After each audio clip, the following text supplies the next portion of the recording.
Hello प्यारे student. तो आज मैं आपके सामने लेके आया हूँ एनसीईआरटी के कम से कम 50 क्वेश्चन जो इजी होंगे। सारे इजी क्वेश्चन होंगे, एक भी हार्ड क्वेश्चन नहीं होगा। ये उन बच्चों के लिए है जो डरते हैं कि एग्ज़ाम में हमारा क्या होगा। अभी तो हार्ड क्वेश्चन भी कराऊंगा, मॉडरेट भी कराऊंगा, हॉट क्वेश्चन भी होंगे, पीवाईक्यू भी होंगे हमारे। पहले इजी क्वेश्चन से स्टार्ट करते हैं अपनी सीरीज़ को। स्टार्ट करते हैं पहला चैप्टर रियल नंबर से। गिवन दैट एचसीएफ दे रखा है, know and find the LCM. देखो बच्चों, इसका फॉर्मूला होता है एचसीएफ इंटू एलसीएम करोगे, प्रोडक्ट ऑफ नंबर कर लेना, प्रोडक्ट ऑफ नंबर। ये फॉर्मूला केवल 2 नंबर तक वैलिड है।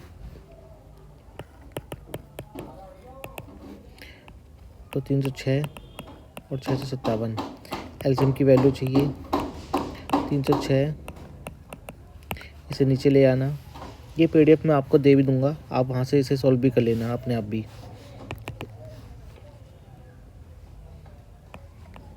9 3 27, 3 बच जाएगा, 9 36। तो बचेगा क्या, 36 इंटू 34 इंटू 657।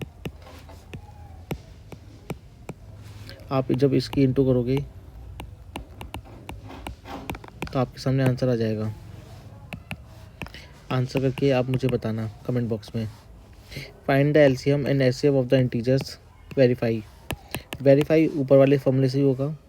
एचसीएफ निकाल लेते हैं और एलसीएम। एचसीएफ के लिए अलग अलग करना पड़ेगा आपको।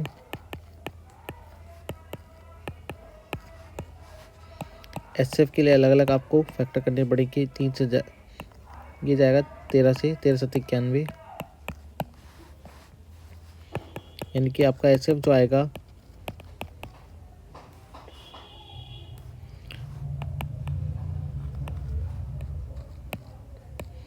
जो दोनों में सबसे बड़ा कॉमन फैक्टर होगा वो हमारा एचसीएफ हो जाएगा।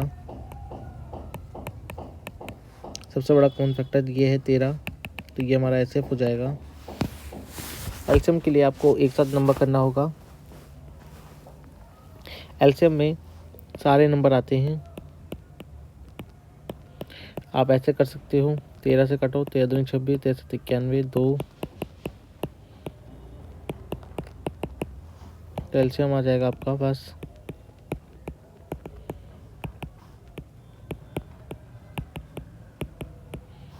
126। वेरीफाई कर सकते हो आप लोग। कैसे करोगे वेरीफाई करने के लिए? आपके पास फॉर्मूला रहेगा, एचसीएफ की इंटू कर लो और प्रोडक्ट ऑफ नंबर की कर लो।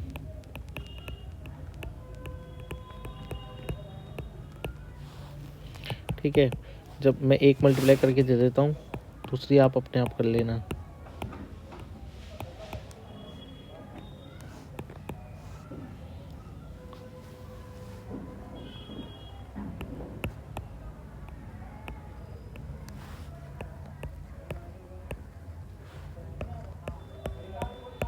इसकी प्रोडक्ट की मल्टीप्लाई करना, वो भी आपको यही मिलेगा।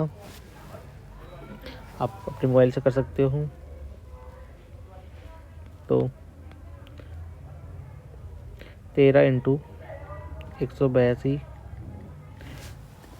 2356 ही मिल रहा है। तो ये अपना हमारा आंसर सही है। ठीक है बच्चों, अगला सवाल जो आ रहा है पॉलिनोमियल से आएगा। इजी क्वेश्चन है बहुत ज़्यादा। Find the zeros of the quadratic equation and verify the relationship between the zeros. ठीक है, पहले हम क्वाड्रेटिक इक्वेशन के जीरोस निकालते हैं। जीरोस निकालने के लिए हमारे पास फॉर्म में इसे लिखना पड़ेगा, हमें कंपेयर करना पड़ेगा। इस इक्वेशन से कंपेयर करने के बाद एक ए की वैल्यू ए, बी की वैल्यू -2, सी की वैल्यू आपको -8 मिलेगी। आपको करना है ए इंटू सी, ये मिलेगा -8। आपको क्या करना है, 8 के प्राइम फैक्टर करने हैं यहाँ पर, जैसे भी हमने करा।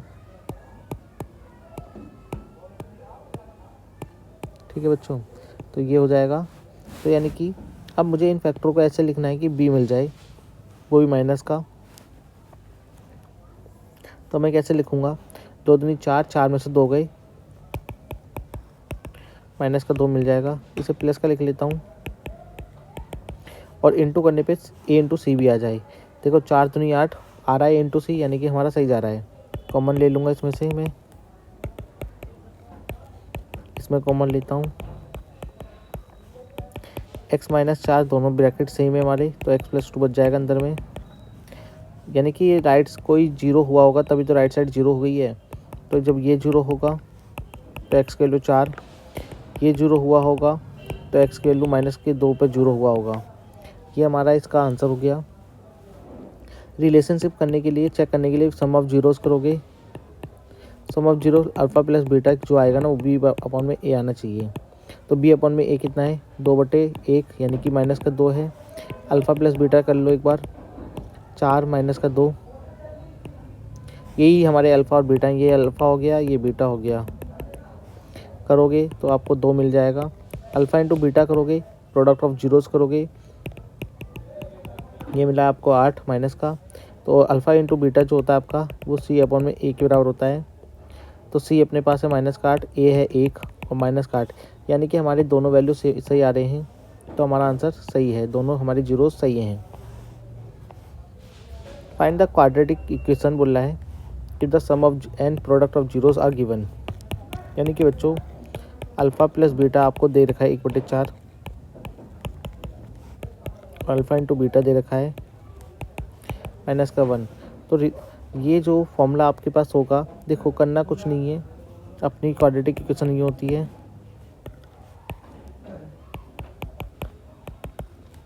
उन्हीं की वैल्यू डाल देना जिनकी वैल्यू होती है।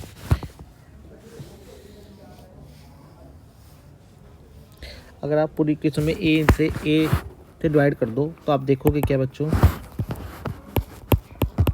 मैं आपको समझा देता हूँ आता कैसे है, कहीं आप कंफ्यूज हो जाओ हर बार कि भैया होता कैसे है। तो ये तो कट जाएगा, एक बचेगा, ये बी अपन में ए और सी अपन में ए बचेगा। आपको पता है हमारे पास अल्फ़ा और बीटा जो वैल्यू होती है ना वो -b अपन ए होती है, -b अपन में ए। तो मैं इसको b को माइनस कैसे बनाऊँगा, b को माइनस बनाने के लिए माइनस का कॉमन ले लो, मिल गया। और अल्फ़ा इंटू बीटा जो होता है वो सी अपन में ए होता है। तो बस मुझे सबकी वैल्यू मिल रखी है, मैं इसी में रख देता हूँ। ये हो जाएगा अल्फ़ा प्लस बीटा एक्स, ये हो जाएगा अल्फ़ा इंटू बीटा। अब मैं इसी में रख देता हूँ वैल्यू जो मुझे गिवन है। अल्फ़ा प्लस बीटा कितना है, -1/4, अल्फ़ा इंटू बीटा कितना है, -1। सॉल्व कर लेते हैं, -1 1/4, ये माइनस का हो जाएगा। एलसीएम ले लेता हूँ, नीचे में 4 आएगा, इसके पास 4 चला जाएगा, ये 1 ही बचेगा, ये 4 हो जाएगा। राइट, ये 4 इधर चला जाएगा, 0 हो जाएगी, इक्वेशन आ जाएगी 4x² -1, क्योंकि 1 क्या लिखते नहीं है, ये हमारी इक्वेशन हो जाएगी। देखो बहुत अच्छा सवाल है, करने लायक है, आप करना। अगला सवाल पेयर्स ऑफ लीनियर इक्वेशन से इनटू वेरिएबल, बोला कंपेयरिंग द रेशियो करो और बताओ check the following pair of linear equation consistent या इनकंसिस्टेंट। सबसे पहले मैं आपको कुछ इसका बेसिक बताऊंगा। देखो आपको पता है ये कुछ कंडीशन वहाँ पर देखने को मिली है आपको हर बार,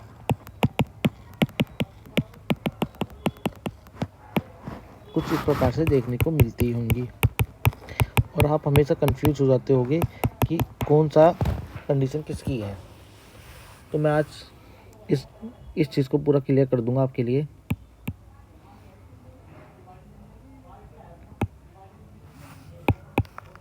ध्यान से देखो,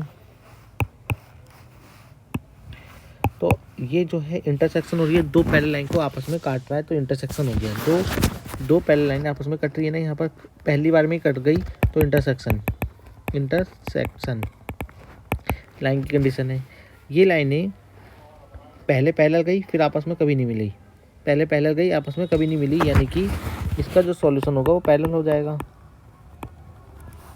और ये लाइनें आपस में सारे पॉइंट बराबर हैं, यानी कि बराबर चल रहा है, तो कौन क्या हो जाएगा, कोलिनियर हो जाएगा, कोलिनियर लाइन हो जाएगी। तो आप यहीं से स्टार्ट कर सकते हो, यानी कि अगर लाइनें कट गई इंटरसेक्शन, लाइनें पहले पैरेलल गई तो यानी कि पैरेलल, और लाइनें अगर तीनों ही बराबर है तो कोलिनियर में सब बराबर होता है, एक लाइन दूसरे के बराबर ही होती है, यूँ मान लो, ठीक है। और यानी कि कोलिनियर में लाइनें आपस में अगर मिल रही हैं, लाइनें आपस में मिल रही हैं तो कंसिस्टेंट, लाइनें आपस में मिल रही हैं तो कंसिस्टेंट, लाइनें आपस में कभी नहीं मिल रही तो इनकंसिस्टेंट। तो इसी से स्टार्ट करते हैं अपनी लीनियर पेयर ऑफ इक्वेशंस। मैंने इक्वेशन नहीं उठाई है तो अब इक्वेशन उठा लेता हूँ। मुझे एक इक्वेशन उठानी है, पहले मुझे ये समझाना था। इक्वेशन उठाता हूँ मैं अपनी 3.1 की। पहला तीसरे सवाल की पहली equation 3x + 2y = 5 and 2x - 3y = 7। ठीक है, कंपेयर करते हैं ax1 b1 y c1 से, और इसको कंपेयर करते हैं a2x b2 y और c2 = 0। a1 मिल रहा है आपको 3, a2 मिल रहा है आपको 2, 3/2, b1 और b2 मिल रहा है आपको 2/-3, यानी कि आपस में ही बराबर नहीं होंगे। ये a1 और a2 बराबर नहीं होंगे, a1 और b2 बराबर नहीं होंगे, यानी कि लाइन क्या हो जाएगी, इंटरसेक्शन हो जाएंगी और कंसिस्टेंट हो जाएंगी, कंसिस्टेंट लाइन। एक सॉल्यूशन मिलेगा, ओनली वन सॉल्यूशन मिलेगा आपको यहाँ पर। सब्स्टिट्यूशन मेथड से सॉल्व करना है इसे। देखो इस इक्वेशन को करने का तरीका क्या है। इस मेथड को आपको किसी एक से फ्रॉम 1 से, जैसे कि 1 मैंने ले लिया, फ्रॉम 1 से किसी एक की वैल्यू उठानी है आपको। मैंने x की वैल्यू उठा ली, सेकंड में पुट करना है, पुट इन सेकंड।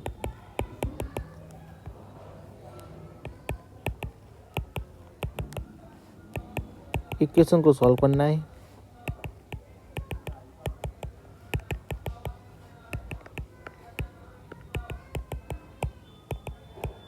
माइनस से माइनस गया 5, y की वैल्यू 5 पुट इन थर्ड में रखनी है,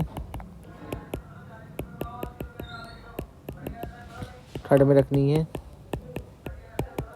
9 आ जाएगी, x की वैल्यू 9 आ गई। तो इस प्रकार से अपने सब्स्टिट्यूशन मेथड सॉल्व होता है। एलिमिनेशन मेथड में क्या है बच्चों, एलिमिनेशन मेथड और सब्स्टिट्यूशन मेथड दोनों ही यूज होंगे इसमें। पहले आप एलिमिनेट करोगे, एलिमिनेट मतलब हटाओगे, गायब करोगे, फिर उस वैल्यू को पुट करोगे किसी इक्वेशन में। तो मैं लिख लेता हूँ,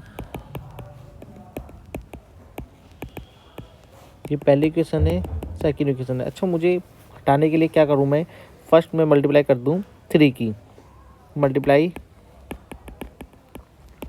इन फर्स्ट इक्वेशन बाय 3 से मल्टीप्लाई कर दो, 3x हो जाएगा, 3y हो जाएगा 5, ये 2x हो जाएगा, 3y और 4। एडिंग कर दो, दोनों की ऐड कर दो एंड ऐड कर दो, 5x हो जाएगा, 3 से 3 कट जाएगा,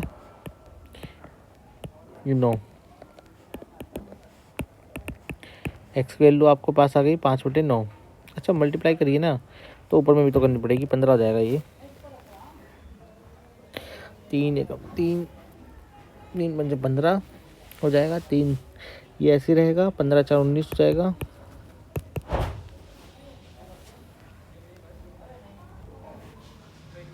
19/5। अब इसे पुट करूँगा मैं, पहली वाली में रख देते हैं, पुट इन फर्स्ट इक्वेशन,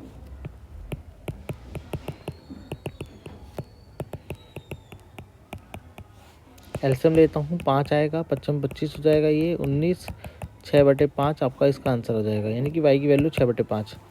तो इस प्रकार से आपका एलिमिनेशन मेथड होगा और सब्स्टिट्यूशन मेथड यूज करा जाएगा।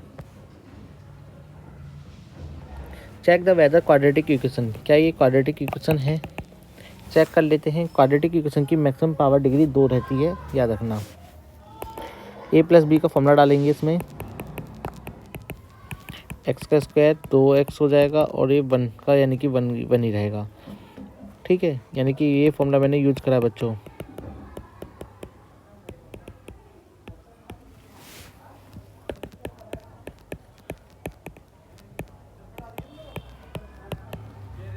टू एक्स गया, ये इधर आएगा, प्लस का बन जाएगा, यानी कि x square plus 7 equal to 0। Power कितनी है 2, so it is a quadratic equation.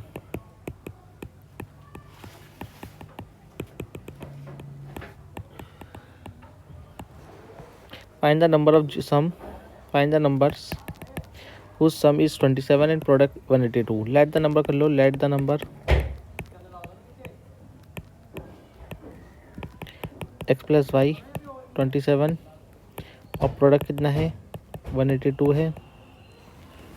ठीक है, हमसे जो बोल रहा है हम वो करेंगे। हमसे बोल रहा है नंबर बताओ, वाई फ्रॉम 1 और 2, फ्रॉम 1 से वाई की वैल्यू को ले लेता हूँ, ये पुट इन सेकंड में रखता हूँ।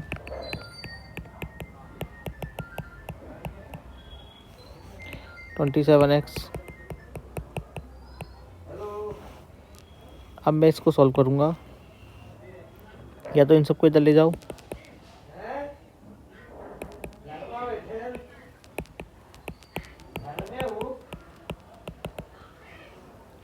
अब ax² plus bx plus c से कंपेयर कर लूँगा। मुझे a की वैल्यू आपको मिलेगी 1, b की वैल्यू मिल रही है -27 और c की 128। फैक्टर करेंगे इसके,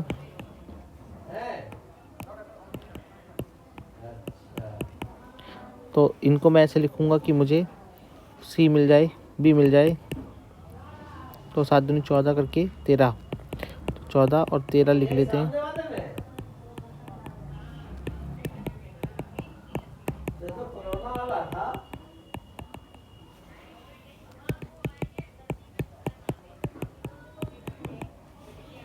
ये मेरे फैक्टर मिल गए, यानी कि इसमें से ये 0 रहेगा तो या तो ये तब 0 होगा, यानी कि इधर मैं कर लेता हूँ। तो x माइनस 4 0 लिखता हूँ तो x की वैल्यू 14 और x माइनस 13 लिखता हूँ तो x की वैल्यू 13 मिलती है। तो ये मेरे आंसर हो जाएंगे 13 और 14, वो 2 नंबर हो जाएंगे हमारे। Find the nature of root if real root exist, find them. Nature of root बताने हैं बच्चों। नेचर ऑफ रूट का एक फॉर्मूला होता है हमारे पास, 4ac d निकालने का, b² minus 4ac is greater than 0, b² minus 4ac is equal to 0, b² minus 4ac less than 0। इसमें कोई नो रियल रूट एग्जिस्ट, इसमें इक्वल होंगे, इसमें डिफरेंट होंगे। ठीक है, तो कंडीशन चेक करते हैं।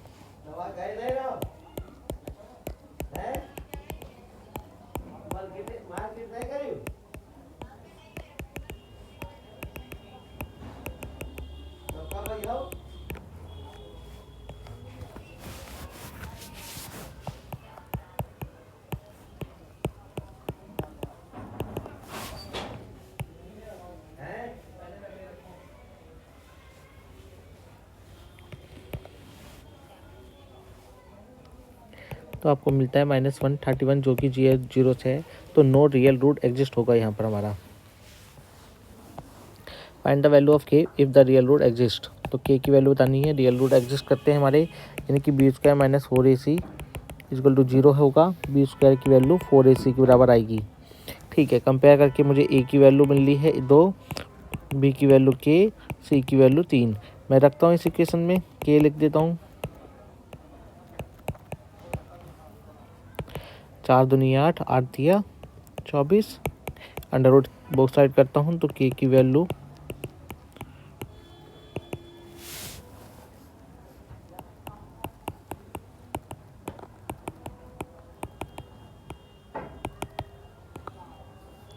यानी कि 2 और 2 3 6, ये प्लस माइनस में मुझे k की वैल्यू मिल जाएगी, ये मुझे k की वैल्यू मिल जाएगी।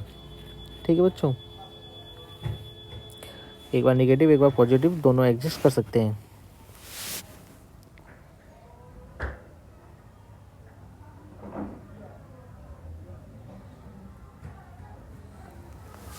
Right the first 4 solution of the AP whose first term and the common difference given है। तो बच्चों देखो, एपी अगर हमें बनानी है, इसकी फर्स्ट टर्म निकालने हैं, तो a1 जो होता है वो तो 4 ही रहता है, a2 जो होता है अपना वो a प्लस डी रहता है, a1 में d जोड़ दो,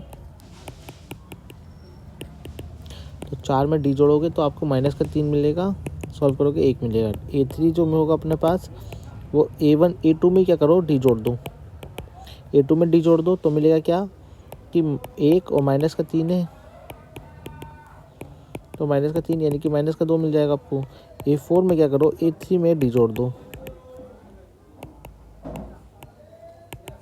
माइनस का 5 मिल जाएगा आपको। तो आपकी AP जो हो गई 4, 1, माइनस की 2, माइनस की 5 की तरफ चलती जाएगी। ठीक है बच्चों। Which term of AP is 78, कौन सा टर्म AP का 78 होगा। तो आप बच्चों हमारा पास A है 3, D है, A2 में से A हटा दो, A2 में से A1 घटाओगे D मिल जाएगा 5।